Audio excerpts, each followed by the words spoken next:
Everyone, welcome back to real life medico. I am back again with my new video.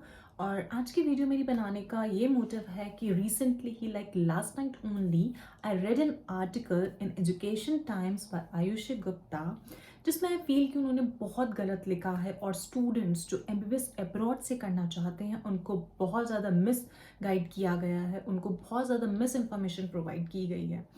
तो उन्होंने सबसे पहली बात ये बोली है कि जो एजेंट्स और कंसल्टेंट्स होते हैं वो मिसगाइड करते हैं स्टूडेंट्स को, जो कि आई फील कि हाँ सच है।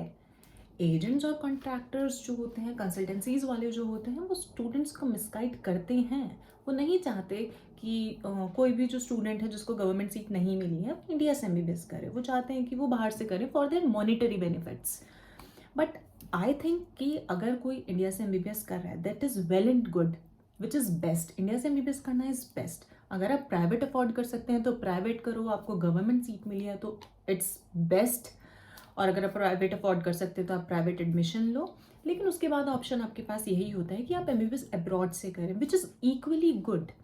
लेकिन कुछ एजेंट्स और कंसल्टेंट्स होते हैं जो मिसगाइड करते हैं स्टूडेंट्स को regarding when it comes for opting the university and the country.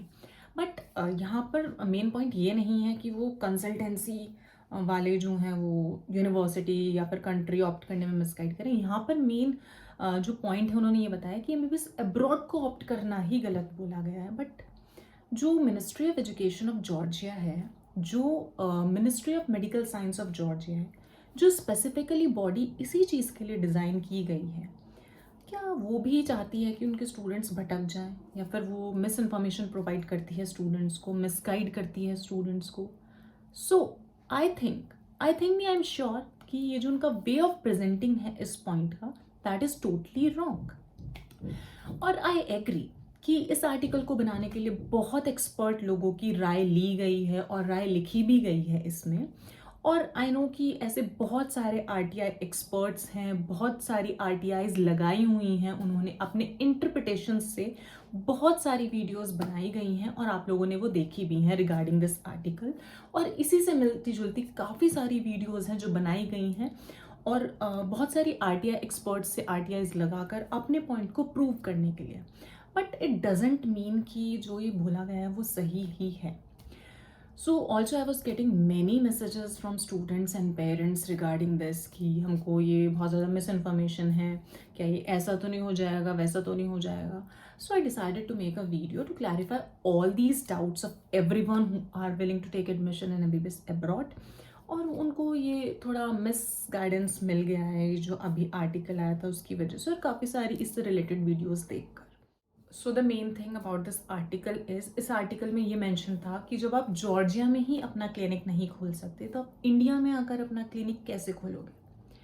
So my question to them is कि क्या जब एनएमसी ने अपनी गाइडलाइंस लिखी थी उसमें उन्होंने लाइसेंस टू प्रैक्टिस की जगह लाइसेंस टू इंडिपेंडेंट प्रैक्टिस लिखा था? या फिर जब एनएमसी ने अपनी गाइडलाइंस में लिखा था you should be practicing as a doctor in that country, तो उन्होंने you should practice as a senior doctor in that particular country लिखा था? क्योंकि I am also a medical student and I know each and every guideline regarding MBBS abroad of NMC very well. तो मैंने तो ऐसा कुछ नहीं पढ़ा, हो सकता है आप लोगों ने पढ़ा हो, क्योंकि you are mentioning that in the article, right? क्योंकि काफ़ी सारे लोग हैं जिन्होंने ऐसी इंफॉर्मेटिव या फिर नॉन इन्फॉर्मेटिव या फिर we can say so called informative videos देखी हैं और वो देखते हैं और उन पर बिलीव भी करते हैं। सो आई वांट टू से टू देम कि आप जो है एक बार ढंग से मिनिस्ट्री की ऑफिशियल वेबसाइट पर जाकर वहाँ पर गाइडलाइंस भी देखें। ऐसा नहीं है कि ये जो मिसगाइड वाली और नॉन इन्फॉर्मेटिव वीडियोस हैं इनको देखकर ही सब कुछ सच मान लें, but you should go and check personally by yourself कि उस वेबसाइट पर क्या मेंशन है और उस पर्टिकुलर वर्ड का मतलब क्या है। क्योंकि ये तो साफ मेंशन करती है जो ministry of education of Georgia है और जो ministry of medical science of Georgia है कि जो जो चीज़ें आप एज अ डॉक्टर इंडिया में कर सकते हैं, अगर आप जॉर्जिया से एमबीबीएस कर रहे हैं तो ऑब्वियसली आप वो चीज़ें यहाँ पर भी कर सकते हैं। See I will tell you the difference. India में क्या होता है कि कोई भी एकदम से सीनियर डॉक्टर नहीं बन जाता है। सेम जॉर्जिया में भी होता है, कोई एकदम से सीनियर डॉक्टर नहीं बन जाता है। After your MBBS you will be called a junior doctor, और आप किसी भी सुपर स्पेशलिटी या फिर मल्टी स्पेशलिटी हॉस्पिटल में प्रैक्टिस कर सकते हैं, सेम जैसे कि आप इंडिया में भी कर सकते हैं, ऐसा ही आप जॉर्जिया में भी कर सकते हैं।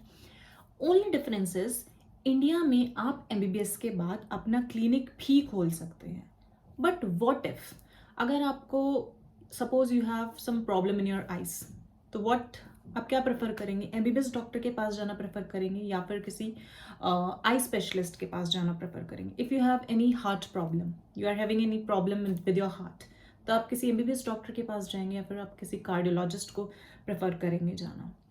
सेम चीज़ जॉर्जिया में है कि जॉर्जिया की गवर्नमेंट ये बोलती है कि unless and until you are having specialization in any category, तो you should not open your independent clinic. Rather than you can work in any multi-speciality or super speciality hospital as a junior doctor. जो I think कि ये बिल्कुल सही है, because अगर Georgia की government का ये कहना है कि अगर आप स्पेशलाइज्ड हैं किसी भी चीज़ में, तो आप अपना इंडिपेंडेंट क्लिनिक खोलें, जिससे कि लोग जो हैं अपनी उसी स्पेशलिटी की डिसीज़ के अकॉर्डिंग आपके पास आएँ, और वो जो है कन्वीनियंट और ईजी हो जाता है। सो इसका मतलब ये नहीं है कि आप अपना इंडिपेंडेंट क्लिनिक नहीं खोल पा रहे हैं एमबीबीएस के बाद, सेम लाइक इन इंडिया, जब से इंडिया में आप खोल सकते हैं एमबीबीएस के बाद, तो इसका मतलब ये नहीं है कि आप एक लाइसेंस डॉक्टर नहीं हैं जॉर्जिया में। आप किसी भी सुपर स्पेशलिटी या फिर मल्टी स्पेशलिटी हॉस्पिटल में as a junior doctor practice कर सकते हैं। इंडिया में भी तो आप एज अ जूनियर डॉक्टर ही कहलाते हैं एमबीबीएस के बाद, क्योंकि अपनी पीजी के बाद, स्पेशलिटी के बाद आप कोई सर्जन बन जाते हैं या फिर किसी भी चीज़ में आप स्पेशलिस्ट हो जाते हैं, then only you are called as a senior doctor. So अगर आप और इसी चीज़ को जो है लाइसेंस टू प्रैक्टिस बोला जाता है, यानी कि किसी भी कंट्री में आप as a junior doctor practice कर पा रहे हैं, तो उसी को हम लाइसेंस टू प्रैक्टिस भी बोलते हैं, जिसको एनएमसी ने साफ साफ बोला है। And I have also explained this license to practice term in my previous videos many times, but still many of you are getting ऐसी फालतू की इंफॉर्मेशन, आप लोग ऐसी मिसगाइडेड वाली वीडियोस देखते हैं, नॉन इन्फॉर्मेटिव वीडियोस देखते हैं, जहाँ से आपको बहुत ज़्यादा like you feel very demotivated, और यही सारी वीडियोस जो होती हैं स्टूडेंट्स को मिसगाइड करती हैं, जिसकी वजह से जो स्टूडेंट बहुत ही ज़्यादा कीन और पैशनेट और डेडिकेटेड है टूवर्ड्स परसुइंग देयर एमबीबीएस, वो बहुत ज़्यादा डीमोरलाइज्ड और डीमोटिवेटेड फील करता है और वो अपना प्लान ड्रॉप कर देता है। So you should not feel demotivated by watching such misguided videos या फिर कुछ ऐसे articles को देखकर, but you should be passionate enough towards your dream, and I hope you will find this video really very informative. So thank you so much for your time, and I will be back very soon with another such informative video. Till then, stay tuned to my channel.